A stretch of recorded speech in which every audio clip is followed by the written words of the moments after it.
Hi there, and welcome to the Last Week in Denmark podcast. If you're new to the podcast, here's how it works. Each week, two of our community members talk through the Danish news, stories, and developments, and how they impact internationals living here. So if you're an international living in Denmark, thinking about moving here, or maybe you're just a Dane looking for a different perspective on the news, then welcome home. This is where you belong, and we're so glad you're here. We've got 3 full seasons ready for you to explore, and now we're back from summer with new episodes every week during season 4. I'm Fionn O'Toole, and joining me this week is Golda Fania. This week, we're going to be exploring topics like Novo Nordisk having a new international CEO, the Austrian Mike Dustar, but he inherits a pharma giant in crisis. We'll look at Aalborg Zoo making global headlines as it defends feeding livestock to their predators. And we're going to take a look at the rise of alcohol-free drinks, or the alcohol-free culture, in Denmark. Before we get going though, we'd like to ask one thing. If what we're talking about resonates with you, please screenshot this episode and share it on social media. We're here to help internationals in Denmark stay informed and feel connected. So thank you for helping us reach more people like you. So, Golda, welcome back. We're in episode 1 of season 4. Did you have a good summer? Yes, I did. It was very beautiful here in the UK. Lots of sun. And of course, it's just lovely to be on holiday. Everybody is so cheery. Everyone's smiling a little bit more than usual. And I'm sure it's those summer tans. What about you? How was your summer? Well, I don't know about summer tans because I spent my summer holidays in Ireland. So, I'm slightly redder from the kind of shoulders down. I have what we call the farmer's tan. But then underneath, my t-shirt, I'm still completely milk white. But yeah, I enjoyed a lovely summer hiking around the mountains in Ireland, which, we don't have here in Denmark, really.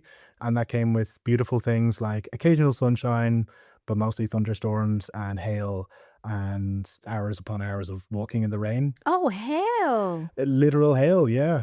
Ice flying down from the sky just to wish us well on our journey. Wow. Yeah, that's a different kind of summer. Definitely. Never experienced that before. Yeah, whenever Danes, complain that their summer is terrible, I always kind of look at them and like, you've no idea. You've no idea. To me, this is magical. You'll have days where it's consistently above 20 degrees and not raining. You don't know how lucky you are. I'm going to take that into consideration next time. Yeah. Well, we have 3 topics that we're going to dive into this week. And maybe speaking of feeling like you're being pelted by thunderstorms and freezing hail and all those wonderful, wonderful things, Novo Nordisk has a new CEO, which was just announced, I think, on Thursday last week. Mike Dustar is taking over from Lars Frugaard Jørgensen. And he's taking over a company in crisis. I don't know, has that reached the news in the UK? It definitely has, especially as someone who spends every day 80% of my time on LinkedIn. I was a bit surprised because I remember I actually recently started following Lars Frugaard, and I was like, oh, this is the CEO of Novo Nordisk. Nice. Maybe I should see what's happening. And the next thing I see is like an international is taking over Novo Nordisk. I was like, wow, okay. Novo Nordisk is an international company, so I'm actually not surprised on that front. And it is leading in a lot of the areas that they work on.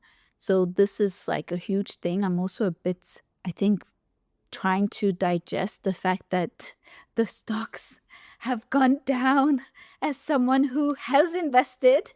But, that's how it is with the stock market. You just have to follow the dips and the rises. What about you? I maybe at times over the last year have kicked myself for not having invested in Novo Nordisk. And at the moment, I wouldn't say I'm feeling smug at all, because this might be the perfect time to buy and it suddenly jumps up. Obviously, that is not financial advice in no way. But yeah, I mean, I think it is really something that I haven't always kept a huge eye on it. I've just kind of seen this maybe in the background of the news. It's exploded as a company, and the sales of Ozempic and Wegovy seem to be almost driving the Danish economy sometimes, if you read the news. So it was actually a bit of a surprise to me, maybe because I, wasn't paying attention to the stock price or anything, to learn that actually the sales were failing to a degree, certainly not meeting the expectations, and then to suddenly see this like huge drop in the stock. Because I think at the peak, it was last year, at the summer of 2024, the price of a share was over 1,000 krona, and recently it was under 300. I think it's kind of popped up a little bit since then. Get in. Yeah. Get in. Yeah. Honestly, because I remember when the dip happened during lockdown, and everyone was saying, this is your chance to buy stocks. And I was like, I don't know about that. I don't trust it. And then I saw Novo stocks go from those 300 to like 800 at some point. And I was like, oh my. So I bought it actually around that time last year. I think they did where they split one stock in two. So I must have gotten it around those 500 when it was worth around the 1,000. But now I'm a bit like eyes closed. I'm just going to wait and see what happens. As you mentioned, Novo does actually contribute a huge, significant amount to Denmark's GDP. So that is why so many people are concerned. Yeah. What I read, their sales growth was forecasted previously from 13 to 21%, and now it's down to 8 to 14%. So he has a lot of responsibility on his shoulder coming in to a company in such a state. I don't know. Could not be me. That's all I know. Well, I mean, I think although we talk about this guy being an international, he is no stranger to Novo Nordisk. I think he's been part of Novo Nordisk for 33 years, starting, I believe, in the mailroom in their Vienna office. Really? I think so. I was watching a little video they put out, I think just yesterday, kind of introducing him. Still, to a degree, an insider within the company. Not to diminish his achievements in terms of becoming the CEO of one of the world's kind of leading companies. But I couldn't help kind of feel for the guy in a way that I don't normally feel for, oh, this person's been appointed as CEO of a company that's, having a bit of troubles. I'm normally going like, yeah, well, they're still being appointed CEO. But I did kind of get the vision of, there's a famous line in Dante's Inferno as they go through the gates of hell, and it says, abandon all hope, ye who enter here. I was wondering if that's, maybe going to be written by somebody above the door of his office. And it seems like he has 3 pretty big tasks kind of on the to-dos. I was reading there in the newspapers, obviously stabilizing their stock price, which I guess probably a lot of people outside of Novo, probably a lot of internationals as well, if they've invested, will be really looking at that closely. Then kind of taking the fight to the competitors, and particularly the copycats. We've seen a lot of that, I think, particularly in the US. And then the kind of last one that was highlighted was getting control of this like almost wild runaway business. And one of the big things there was like, yes, this company has grown so much, but it's also grown hugely in its headcount. I think it has added about 20,000 people as employees over the last 2 years. I think it's around 77,000 employees globally, and I think around 30 to 35,000 here in Denmark. Wow. That's what I took from Prof Online. I think that's normally quite accurate, but feel free to correct me if I'm wrong on that. One of the things is GDP, but in terms of people's jobs and employment, there does seem like there's going to be layoffs kind of around the corner there. Yeah. And yeah, I mean, you would hope that people are as unaffected as possible, but I wouldn't be surprised if there is a significant chunk of that workforce that is suddenly into the job market again. I believe, if I'm not mistaken, I did actually see somebody from Novo. I think her entire department was made redundant, and she was a senior staff, also an international that just got hired. I believe it was Novo. So you're right. It is actually a concern that I actually didn't think about too much.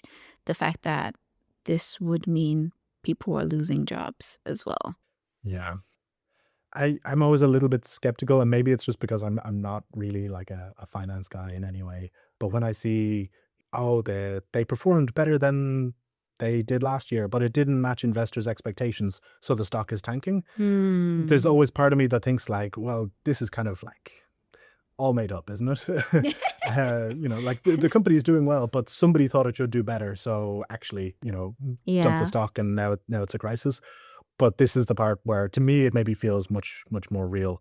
Um, that said, there does maybe, fingers crossed, seem to be some light at the end of the tunnel, so to speak. One of the big competitors, or I think the big competitor, is the US Eli Lilly, and they have had weight loss jabs very similar, which have, I think, performed very well. And that's also one of the reasons why Novo has been challenged on that.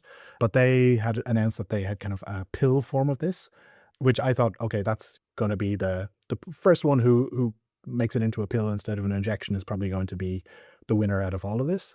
But again, thinking about expectations, so their weight loss pill, and I'm sure I'm going to get this name wrong, but it's 0,4-glypron. It only resulted in an average weight loss of 12.4% among test subjects, which was less than expected. And as a result of that, their stock price has now taken a bit of a tumble.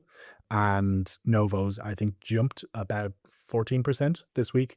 So maybe that is the start of a bit of a turnaround. Maybe we're past the lowest point in the dip. Maybe, I'm too late to buy again. But we'll have to wait and see. And I think we cross our fingers for all the internationals who are out there, maybe working with Novo Nordisk, who might be feeling worried at the moment about all this, be affected by this. And yeah, of course, we hope a Danish success story that employs so many people in the country and so many internationals will keep on being a success story. I agree. In the famous words of Tyra Banks, we're rooting for you. We're all rooting for you. There we go. We have Dante's Inferno and Tyra Banks in one clip. Well, speaking of great, huge animals that are being eaten by smaller ones, we have Aalborg Zoo. And Aalborg Zoo has, I don't know if you'd necessarily say come under fire at the moment, but they've certainly made some headlines internationally. And it's something that's been described as a bit of a storm in a teacup, is the fact that Aalborg Zoo has kind of put out this call for donations of smaller livestock and horses, for example, to feed the predators in their zoo. So if you have an old horse who's maybe, seen better days and is coming to the end of its life, well, could it go and feed one of the lions? And this has caused a little bit of shock and surprise, maybe, mostly outside of Denmark. And I think it's maybe quite a cultural difference, because this is how it's always been done in Aalborg. But I remember years ago, even before ever moving to Denmark, seeing headlines about, I think it was Marius the giraffe, who came to the end of his days and was cut up on live television and fed to the lions after he died, of course. Okay. But this, really, really, really shocked a lot of people as well. But I don't know, what do you think about it? Is this something that shocks you, or as somebody who, if I'm not mistaken, grew up in Denmark, is that just par for the course? I didn't know about this, I must say. And I even lived in Aalborg. So Okay, yeah. I did not. This is first time I'm hearing about this. So for me, it depends. Like you said, with the giraffe was already gone, then I guess why not? I mean, it's the circle of life, right? Exactly. But from what I read, they're making it seem as we are framing pets as food. Are we saying like pets as in like chickens are pets? Or are we going into like rabbits and horses being our pets? I mean, rabbits can definitely be a pet. I Yeah. think my son is always bugging me for a pet rabbit because all of his friends have pet rabbits. And I come from Dublin, where horses are absolutely pets. Mm. Not only for the wealthy, but like you will see kids riding around on the streets with them. I get it. I would be a little bit surprised if Dublin Zoo was announcing this, but it doesn't really surprise me in Denmark that much. They are very clear that they're not looking for your beloved cat or dog, mostly for the reason that predators typically don't eat other predators. So it is kind of prey animals. So chickens, rabbits, guinea pigs, horses. And the reason they give basically around it is, well, these are predators that exist in nature in a kind of space in the ecosystem, right? And they're used to eating other animals. They're used to eating kind of whole animals. And so it is important for them that they get to kind of have that experience. Exactly, yeah. So, for example, like the bones that they eat contain calcium, which is good for them. The fur, apparently, well, when they're eating that, acts as a kind of toothbrush for them. So this is obviously has health benefits for the lions and tigers and whatever other kind of predators that are there. And it's not that, they're just taking somebody's baby guinea pig and just tossing it in. If a horse is donated, comes along, it is ethically euthanized and then dissected by the zoo. I think it's the critique that I'm a bit confused about. Yeah, I think pets are an emotional thing for a lot of people. And even, a rabbit, well, lots of cultures, we eat that all the time. But it is also very cute and fluffy. But there's part of me that thinks these aren't just any animals, but these animals are in Denmark. So it's not just a rabbit, it's a Viking rabbit.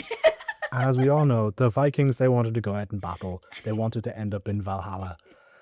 And if you're a rabbit, do you just want to gently drift off in the night sometime? Or do you want to go to Rabbit Valhalla knowing that, yes, I died, but I was eaten by a lion? That is way cooler. I mean, I'm starting to reconsider what happens to me after I die now. Because, he was a great guy, went peacefully, but then he became a great meal for a pack of wolves.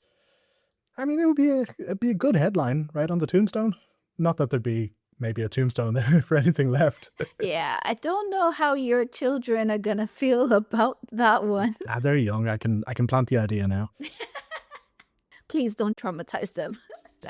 Yeah. Well, I'm gonna do it one way or the other.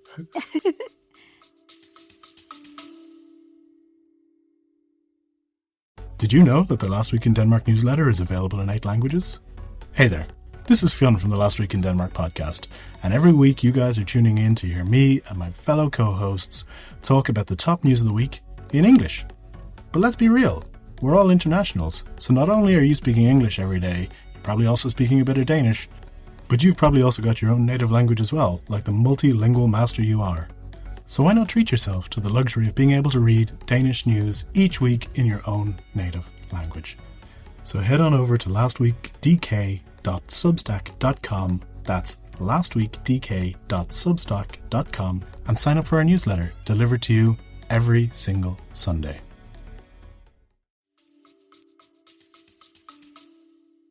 I think, again, circle of life, this probably would have happened in the natural habitat. I think it's, and this is probably another topic, but I mean, the whole concept of zoos is probably where things become a little bit problematic in itself. So I think, like I said, the framing of pets as food and all that is fine. But at the end of the day, if we're also critiquing the practice of even having zoos and taking these animals out of their natural habitat, then at the end of the day, we should kind of simulate the natural feeding behavior, because the more we remove them from that, it is just for human consumption, I think. So there has to be nuance in this. That's what I would say, at least. I think that's a very good take on it. And I mean, I've always had that same feeling as well of, I'm somebody who loves animals. For a long time in my life, I wanted to be a zoologist. But I was always a little bit uncomfortable with the idea of a zoo where, you are taking animals out of their natural habitat, but kind of balance that by knowing that actually not every zoo, right? But the good ones, they play a really important role, particularly in like endangered animals in terms of breeding programs and, repopulation and preserving them. Yeah. And rehabilitating animals as well, if some have been, depending on the type of zoo, and some of that's more kind of nature park stuff. But I've always kind of thought of that way as well, and there clearly is a real benefit there. But again, well, then what's the point of it? It's not just to have animals for human entertainment. So we should treat the animals as they maybe would like to be treated. Mm-hmm. Not that I expect a lion would typically have a guinea pig just wandering by, but if that's as close as we can get, that's as close as we can get. But that brings us, I think, to our third and final topic that we're going to be talking about today. And we're kind of on the subject of maybe Danish culture in a degree, with being cool with the zoos, feeding horses to the lions.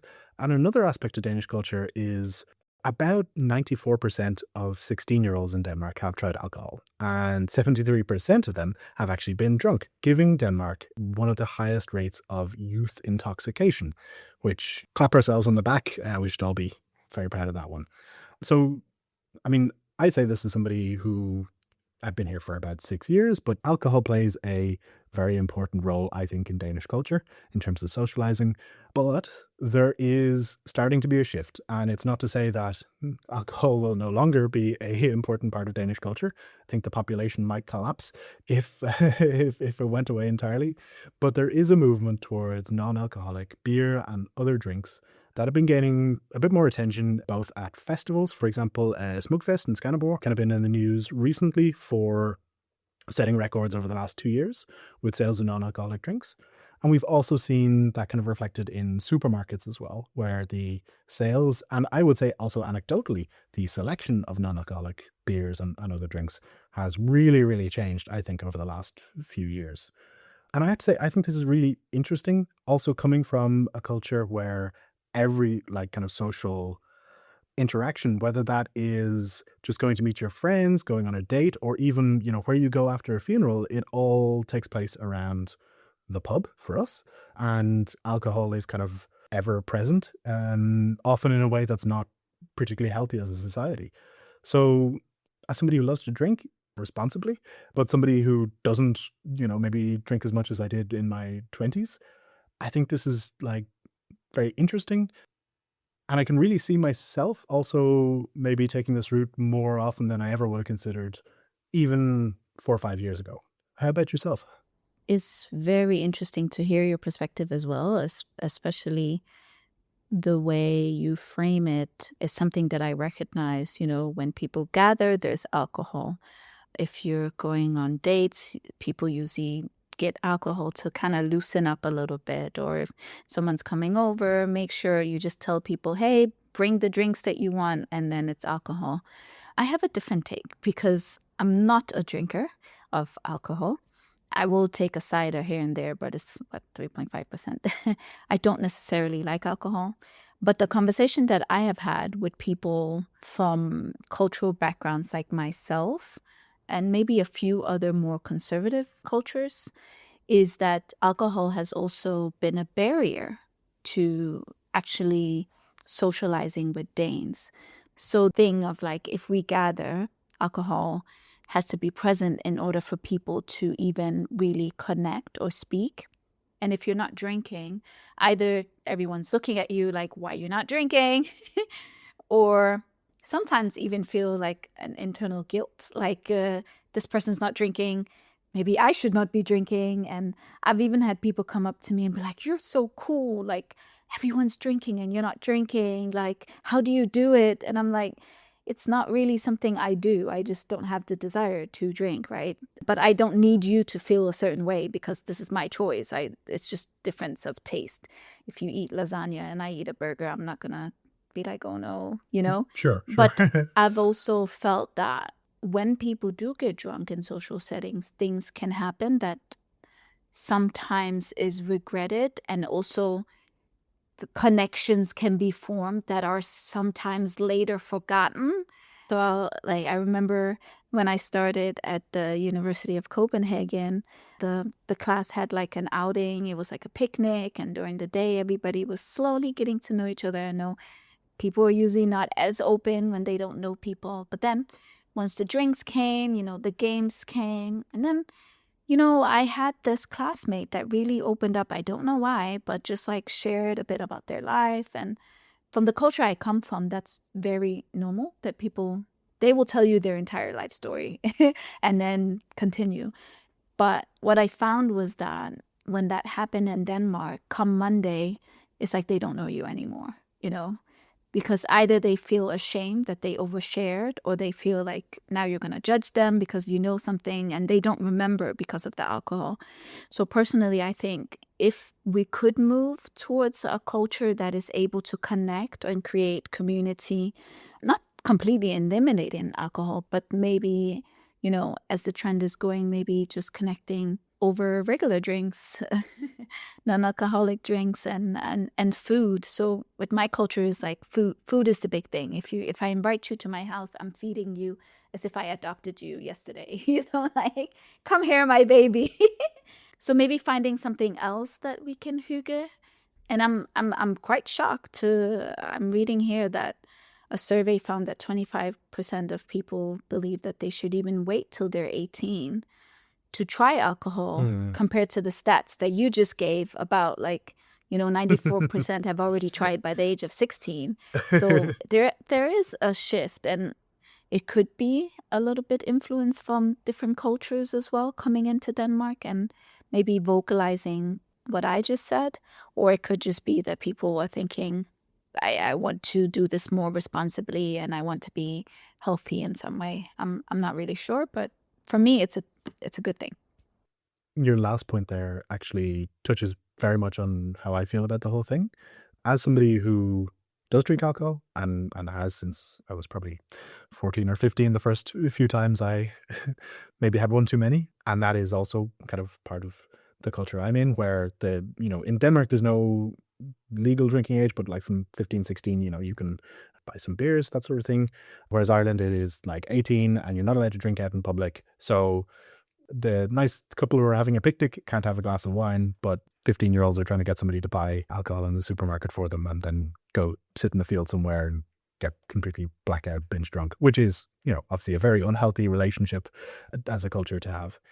But I think it's the social aspect I find quite interesting with this, because I remember at times, not because I had any issue necessarily with alcohol, but maybe it was like a little personal challenge, or maybe for fitness, but doing like dry January, or these kind of like, let me kind of go off it for a while, and not missing it in the sense that I was like, oh, I need to get drunk, or I need to feel loosened up, or anything like that, but going to friends' birthday parties and feeling like, oof, I'm sticking out like a sore thumb, because in Ireland it's the same. It's like, why is that person not drinking? Is there something wrong with them? Are they an alcoholic? Are they pregnant? Are they like?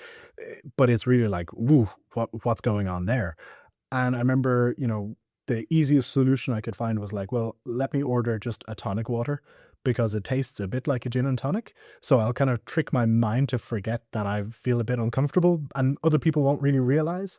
And obviously that's not the coolest approach to it either. I think one of there's maybe like two actually non-alcoholic versions of drinks, which almost really changed my mind. And I'm a lot older now.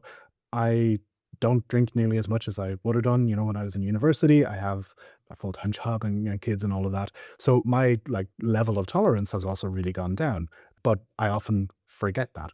So there's still part of me which goes, oh, of course I can go out and drink 12 pints of beer and, be drunk by the end of the night, but still perfectly fine.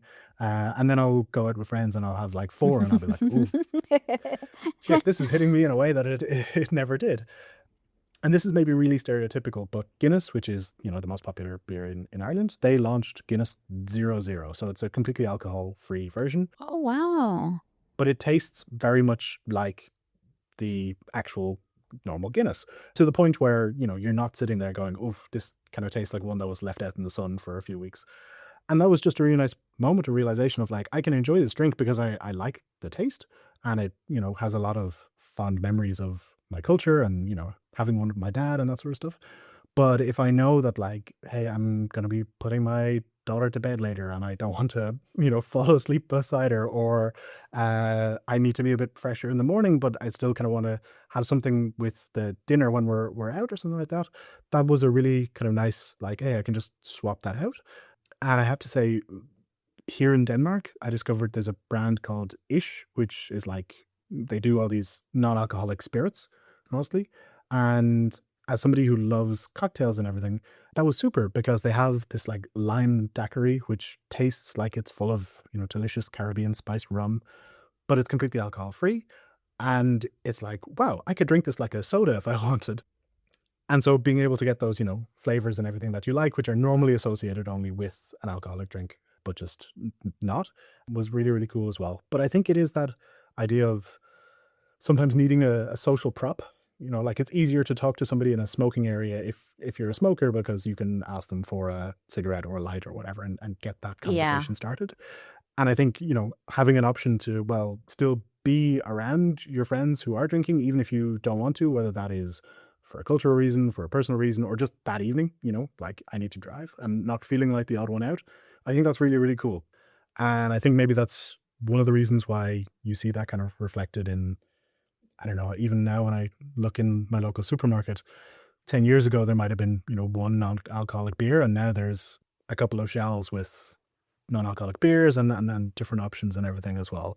So I think it is a market, and I think as somebody who doesn't really intend on abandoning alcohol or anything like that, it's a nice trend to see that like there's much more options there for people to cut back or people to just opt out without having to opt out of social situations or feel out of place in them. Exactly. And you said supermarkets. They actually report that it's like 17 to 20% year-on-year Ooh, growth. that's huge. So I think with those numbers, people are really thinking, yes, this is a market. And I like that it's young people that are becoming more, what they call it, sober curious. Mm. And it also made me think about when I used to work for Health Tech Hub Copenhagen. When we had our Christmas party, I remember we did choose to go with mostly non-alcoholic choices. But that was because we all know what happens at Danish Christmas parties. So Yeah. I was pleasantly surprised. It was my first, like I got hired in December. So that Christmas party was like my introduction to the community. So I was pleasantly surprised, but also happy in some sense. But because of that, there was no dancing. So I had to dance by myself. So that's another thing. Can we get the rhythm going even without alcohol? I mean, you're asking the wrong person here. I will probably be out on the dance floor, but can I get the rhythm going? No. The rhythm will be somewhere else entirely, but I'll be out there just embarrassing myself on others. I love it. Brilliant. But I think that is all we have time for today. So I'd just love to say a huge thanks to you, Golda, for joining me today. And obviously to our whole podcast team, our editors and producer. And of course to you, the listener, sitting at home as well, or sitting on your commute or wherever you are. We hope, as always, that Last Week in Denmark and the podcast makes living in Denmark and keeping up with life here in Denmark be that little bit easier, to feel more informed and feel a bit more connected. Well, we hope you've done that today. Yes. Thank you. Thanks. Bye-bye. Bye.